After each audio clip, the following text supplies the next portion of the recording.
Washington just witnessed something absolutely unprecedented.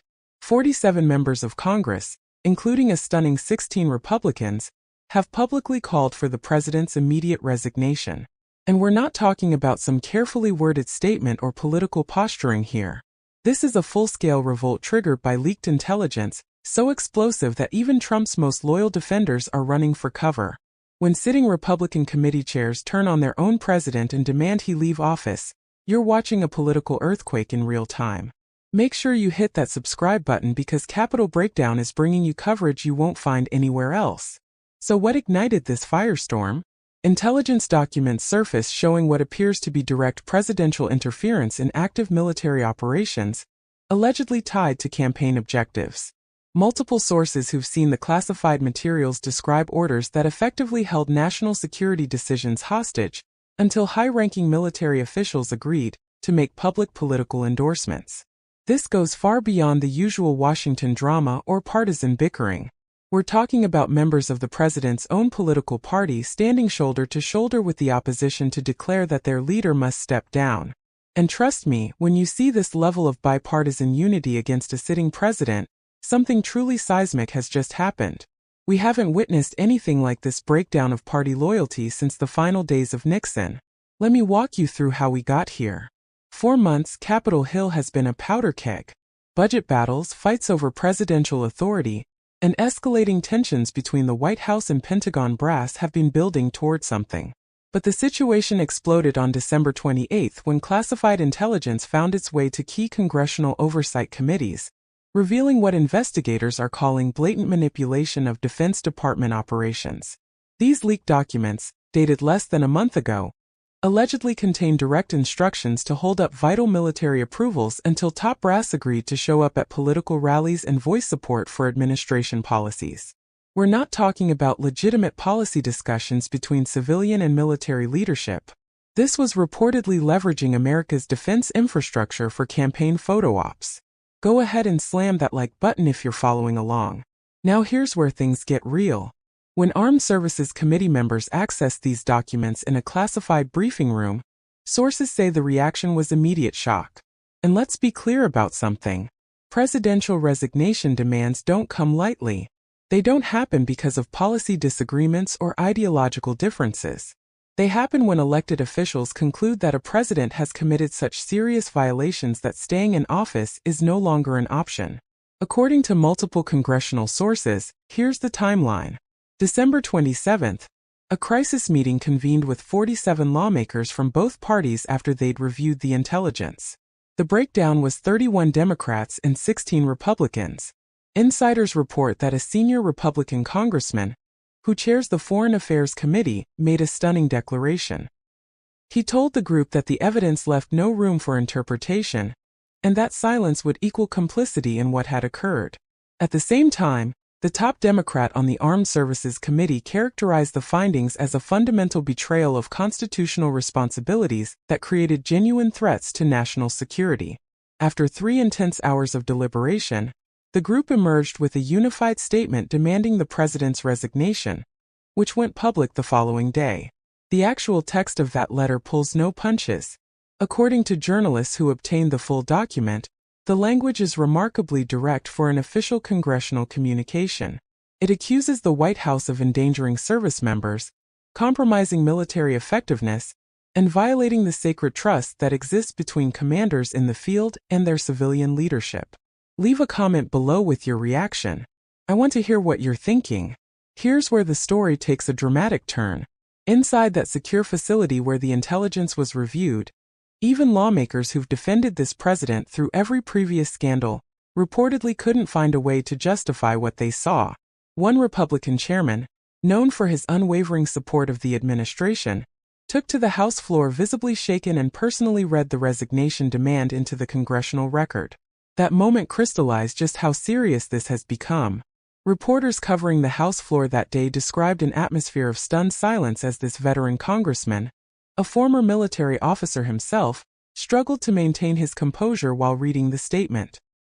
He explained that his oath to the Constitution and his obligation to the men and women in uniform left him no choice but to speak out, even though it meant breaking with a president he'd stood by for years.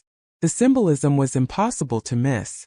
When a Republican committee leader publicly splits from a president of his own party over national security issues, it sends an unmistakable message. The evidence must be so overwhelming that defending it would be political suicide. Any narrative about partisan attacks immediately crumbles when the president's own allies are demanding accountability. History offers some context here. Richard Nixon faced similar pressure during Watergate, particularly after the Saturday Night Massacre. As evidence mounted, Republican senators quietly began distancing themselves.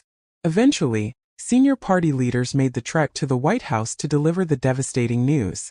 Nixon didn't have the votes to survive impeachment. He resigned days later. Bill Clinton faced resignation calls during the Monica Lewinsky scandal, though the circumstances were different.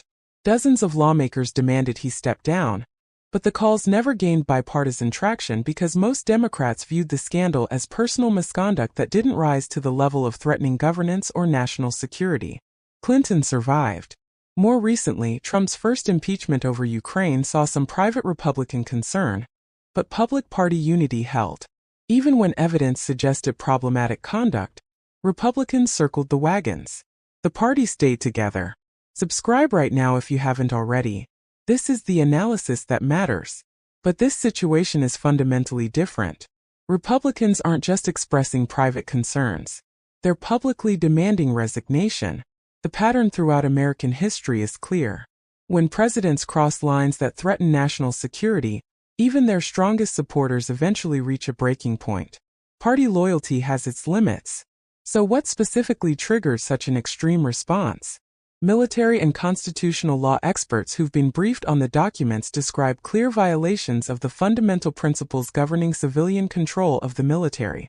The leaked materials reportedly show direct communications from the White House instructing Defense Department officials to delay authorization for 3 distinct military operations.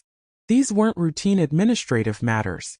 Sources familiar with the operations describe time-critical intelligence missions and force protection protocols in active conflict zones.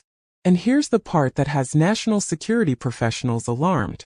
The documents allegedly spell out that these critical authorizations should remain on hold until certain generals committed to appearing at campaign events and making public statements supporting the administration.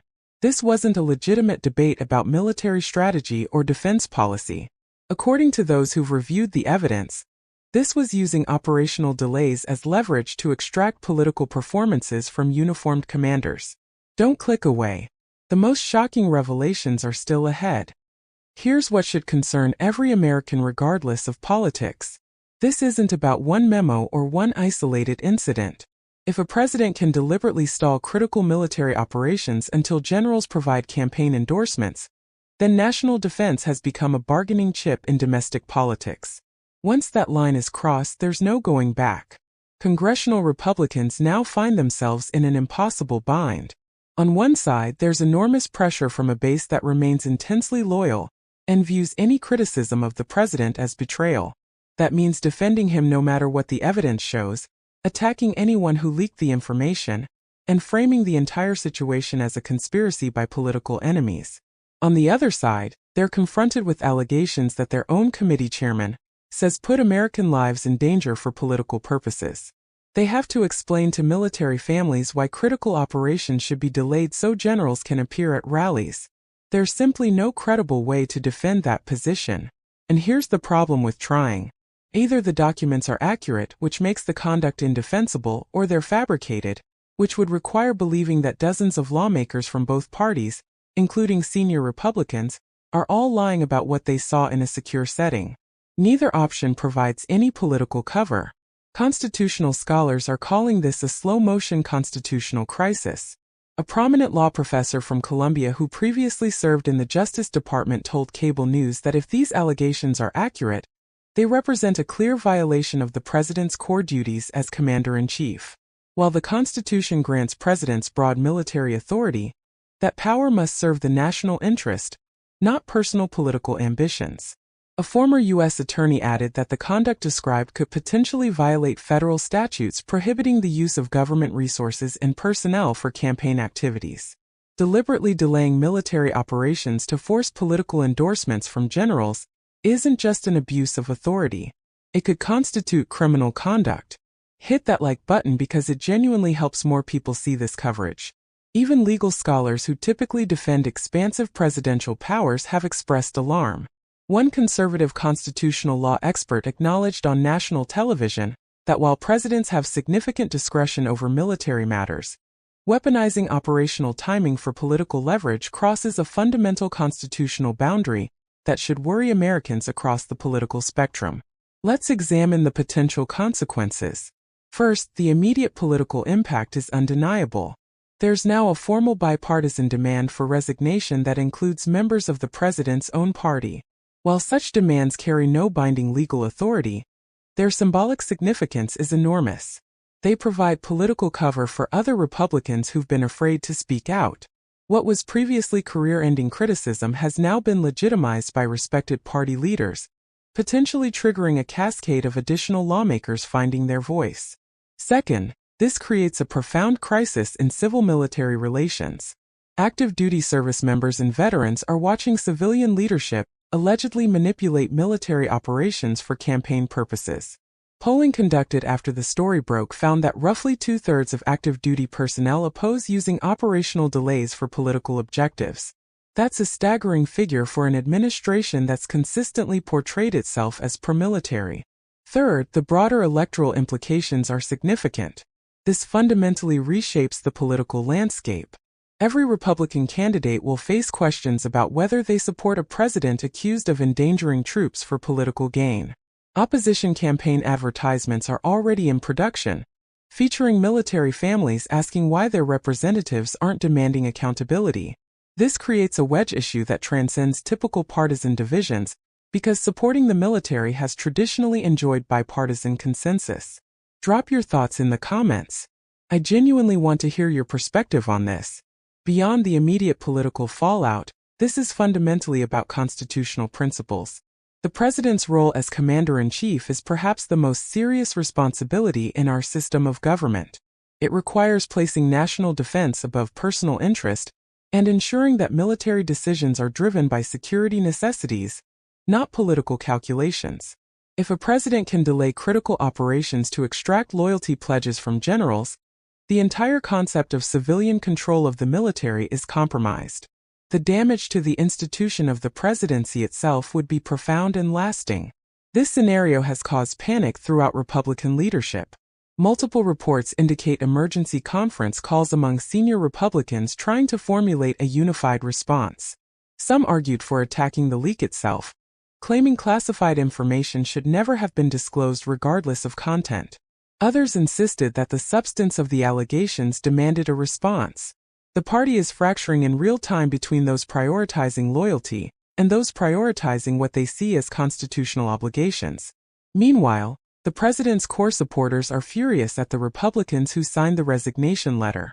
Social media is exploding with calls to primary every lawmaker who broke ranks. They're being labeled traitors and accused of being part of the deep state. For the base, this represents the ultimate betrayal, confirming that even Republicans can't be trusted when the establishment attacks their champion. The situation escalated further when the president responded personally through social media. He dismissed the resignation demand as a hoax orchestrated by Democrats and weak Republicans. He claimed the leaked documents were fabricated by intelligence agencies working to undermine him. He specifically called out several Republican Congress members who signed the letter, labeling them cowards and traitors who would face political consequences. Stay with me. What comes next will completely reframe how you see this situation. Here's what makes the president's response so revealing. Rather than directly addressing the allegations, the reaction was pure fury directed at those calling for accountability.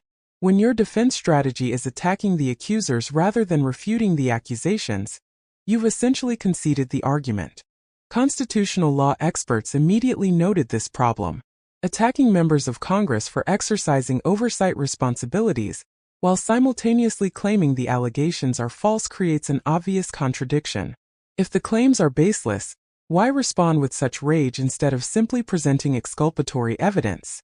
The defensive posture actually validates the seriousness of the accusations.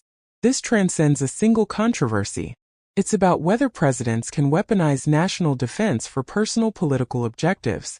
If there are no consequences for allegedly delaying military operations to extract political loyalty, it establishes that national security is secondary to a president's personal interests.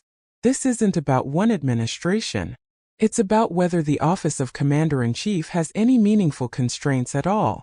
If this is blowing your mind, hit that like button right now. Here's where we stand. 47 members of Congress have formally demanded the president resign after reviewing intelligence showing alleged interference with military operations for political purposes. This has moved beyond partisan politics. This is about whether we accept military operations being held hostage until generals agree to appear at campaign rallies. When Republican committee chairmen openly break with their own party's president over national security concerns, we're in genuinely unprecedented territory. If there are no consequences, it establishes a dangerous precedent. Future commanders-in-chief could treat military readiness as political leverage for personal gain. The implications for American security and constitutional governance are profound. Watch this story closely. Additional Republicans are reportedly reviewing the classified intelligence, weighing whether to add their names to the resignation demand. The White House legal team is threatening to investigate the leak, rather than address the substance of what was leaked. And military families nationwide are watching to see whether their elected representatives will prioritize national defense over political loyalty. Before we wrap up, make sure you smash that subscribe button so you never miss Capitol Breakdown content like this. Here's the bottom line. 47 elected officials just risked their careers declaring that a sitting president violated his constitutional oath. Military families are watching to see if their safety outweighs political calculation. More Republicans are reviewing the classified materials, deciding whether to join the call for resignation. This isn't a news cycle that fades away. This is a constitutional crisis unfolding in real time. What happens next could determine whether the office of Commander-in-Chief has any real limits at all. The evidence is public. The demand has been made. Now we see if accountability still means anything in Washington. The stakes couldn't be higher. The evidence couldn't be more serious. And the constitutional crisis couldn't be more immediate. Hit that like button one more time if you found value in this breakdown from Capitol Breakdown.